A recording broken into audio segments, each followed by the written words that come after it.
But how did you grow to, being a guy that was just trying to make all of this happen? How you go from that to now you working with, 50 Cent or LL Cool J? How do you, from where you came from, how does that happen? Yeah, because the one thing we make as a society in America, especially in America, we treat people, people ask you, what do you do? It's like coming to you, asking your name and whatever, and then they ask you what you do. That question is real interesting, because that question is asking you based on, I'm asking you this question to learn how I'm going to treat you.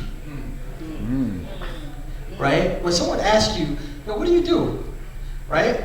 And you say, I'm doing this and I'm doing that and I'm doing that. And then they, oh, wow. And if they, I work for, such and such, and I got just a little job, I'm trying to come up. They are putting you in categories to treat you a certain way. Automatically. You're 100% right. So for me, I've learned and this is again something I got from my mentors. I've learned very early on, when I came to Def Jam, I would fist bump the interns, the security guards were my best friends, the assistants. Like I used to develop relationships with the assistants. I used to develop relationships with everybody and treated everybody the same way I treated the CEO of the companies. Why? Number one, those people are going to be the CEOs in a few years. They're on their way, and they don't forget. That's number one. Number two, you get, because I have relationships with assistants and so on, I could call somebody's office and be like, can I talk to Kev? And they would be, and the assistant would be, this is Eric. And now you gotta remember, I've developed a rapport with this young lady or this young man.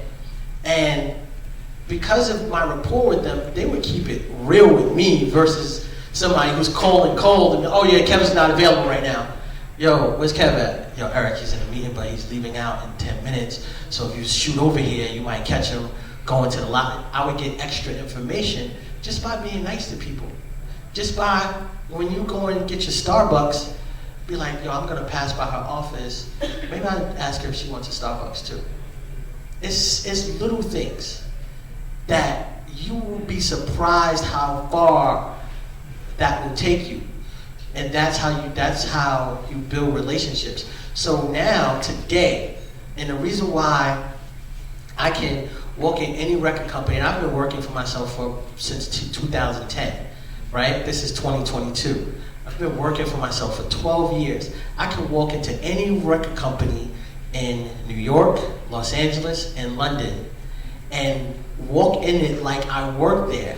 Every single record company, simply because I've built these relationships. And I'm a builder of relationships more than anything, right? We have a mutual friend who called me and was like, Eric, I need you to do me a favor. Connected me with T. E, can you make this happen? All right, let's figure. So many people who do what I do. Nah, man, they ain't got the time. Nah, I can't. They want to. He said it. Tell me the guy's name. Kendall said it. These guys be fronting. Real talk. And the music business is the biggest fronting you can ever imagine. You look at me. I hang out with a lot of rappers, so I dress like rappers. Keep it real. Don't judge me on that. But I'm gonna keep it all the way real with you. In the music industry, everybody's fronting. I'm too good for their shoes. He called. It was one. Then he called me and said, E, let's do it. Let's meet someplace and let's do an interview. Okay. And now I have a relationship with him. That's gonna transcend this, because we're talking about doing other things. So, listen, don't take this with you, please. Don't look at people for where they are. Look at people for their potential, and even if you don't see them growing to be CEOs or whatever, there may be a purpose that that individual could help you. So think about every person that you encounter as a relationship. The front desk clerk, like, I can't tell you the different places that I travel in the world that I have relationships with the front desk managers or whatever. Is that upgrade available? For free, Mr. Nix. Just on relationships. Look at people for building and not like, every time a waiter comes to my table, thank you so much, I appreciate it. Thank you so much. I try to tip as much as possible. One of my favorite restaurants is Houston's, and I go twice a week and I work from the bar there, and I developed a relationship with the bartender.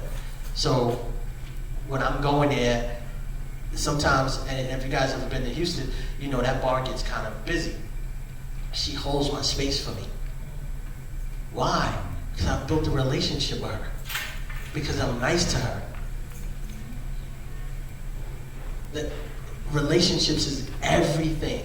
It gets you through so many doors that you probably don't have the resources otherwise to do it. Because other than that, you gotta rely on money. And if you're trying to build money, if you're trying to build a business or you're trying to do certain things, you don't have the money, you better have the relationships. Relationships are a lot easier. Yo, you know what's so funny? Yo, what's so crazy is there is, so the owner of like this hotel is Mr. and Mrs. Nicotra. We actually, me and my wife Amina actually got married inside of this very hotel, right? So yeah, it's crazy. Yeah, give it up for that. Give it up. So anyway, I'm in the lobby, kind of like setting up for the event, and I just see this one guy super well dressed, and he just like I didn't know it was him, but he was like super well dressed, and hey, how you doing? Hey, you know this guy right here? I'm like, yeah, he's coming to the event. Oh, you know this guy? He was eating up all the hamburgers inside of. And he was just like just being super friendly. I'm like, it stuck out to me. Now, his wife, I didn't recognize him. I recognized his wife because they showed up to our wedding when we did it here. And I said, and I saw him, he was behind the counter. I said, is that your husband? She said, yeah, that's Mr. Nicotra, right? And he's, so I said,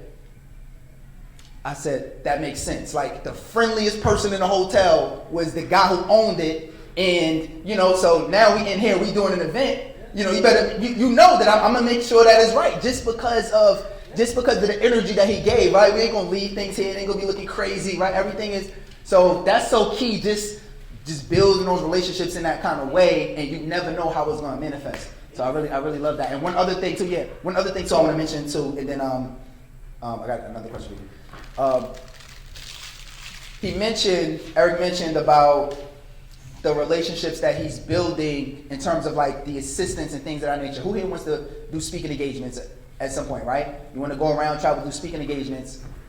He said he can walk into any office, right? Or what you call music, record company. He walk into any record company and walk around like he worked there.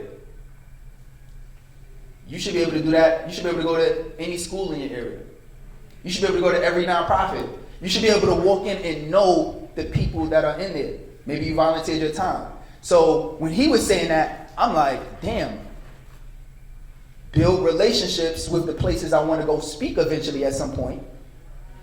So when you're ready to go in there and go speak, it's not going to be a problem. Make connections to what he's saying. This is why I wanted E to come here, because literally the music industry is like the top industry that you really have to build like relationships in to like make things happen. So take it and apply it to what we do as coaches and as speakers, so we can continue to build our career. Does that make sense? So love it. Let's give it up for that. Yes. So I didn't realize there's so many people here that want to become speakers. That's pretty dope. First and foremost, and I didn't really talk about I didn't really get into it deeper, but what a lot of people really walk past too is they fail to master their craft.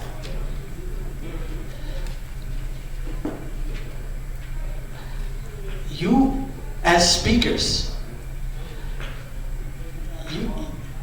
there's so many different things that go into to captivating an audience and being able to have people not snooze on you from just talking, right? You have to, and I'm not a professional public speaker, but I've sat in enough audiences to know the good ones from the bad ones, right? And you know, I realized the good ones, they mastered what, and it'll come over time, but they really focused on an angle and mastered their craft. So when they stand in front of an audience, it's like, oh, it's no doubt I'm gonna rock this. Mm-hmm. And they are the ones that command top dollar. They're the ones who the corporate companies call for their retreats and so on and so forth, and have huge followings because they've mastered their craft. So many people want to do so many different things, and I told you guys when I got into the music business, I wanted to learn the science of it. I wanted to know the difference between, I wanted to answer all the whys. Why is this? Why is that? Why is this? Why is that? And in a sense, I wanted to be the best A&R guy in the business, and in order to do that, I had to master my craft. I had to build relationships, but I also had to master my craft. I had to be able to walk in the studio and be able to hear a dope beat and be able to determine what this recording artist was going to do on this beat, and be able to, you know what it's like to tell someone, to tell LL Cool J, nah, that's not a dope verse, you got to write another verse. Huh? He's gonna lick his lips. Yeah, he does that all the time. But yeah, to tell Busta Rhymes, who is brilliant, like, nah, maybe another song should be your first single, not that one, because I don't really care for that one too much. You have to be able to, you have to master your craft in that field to even have the audacity to tell somebody on that level. So for all of you aspiring speakers, and you guys are all gonna get there, every single one of y'all, but the ones that are gonna really step out are the ones that are gonna really focus and master and be able to answer the whys and know how to come on the stage and be able to read a room and know exactly how to attack it.